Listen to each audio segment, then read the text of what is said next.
ಸೋಮು ನೀವು ಅಲ್ಲಿ ನಿಂತಿದ್ರಿ ಮಳೆ ಜೋರಾಗಿ ಬಂತು ಯಾಕಲ್ಲ ನೀವು ಇಲ್ಲೇ ಇರ್ಬೇಕಾಯ್ತು ಕಲ್ಲ ಚಪಾತಿ ಪಲ್ಯ ನೀವು ಇನ್ನು ಚಪಾತಿ ಪಲ್ಯ ಮಿಸ್ ಮಾಡ್ಕೊಂಡ್ರಿ ಸ್ವೀಟ್ ಮಿಸ್ ಮಾಡ್ಕೊಂಡ್ರಿ ಎಲ್ಲ ಮಿಸ್ ಮಾಡ್ಕೊಂಡ್ರಿ 4 ಚಪಾತಿ ತಿಂದಿದ್ದು ನಾವು ನಾನು ನೋಡು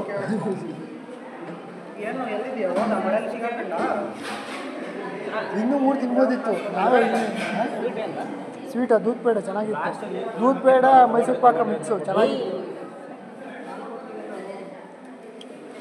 ಅವಾಗ ದೊಡ್ಡದೇ ಮಾಡಬೇಕು ಯಾವ್ದಾದ್ರು ಸ್ವೀಟ್ ದೂದ್ ಪೇಡ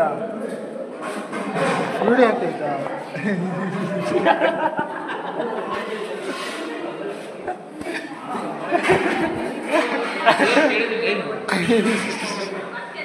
ಇವನ್ ಮಾಡಿ ಕಳ್ಳನ ಮಗನ್ ಮಾಡಿ ಫಸ್ಟು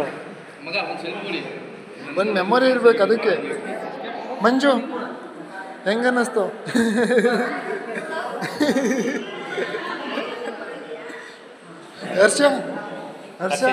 ಹರ್ಷಿತಾ ಹೆಂಗನ್ನಿಸ್ತು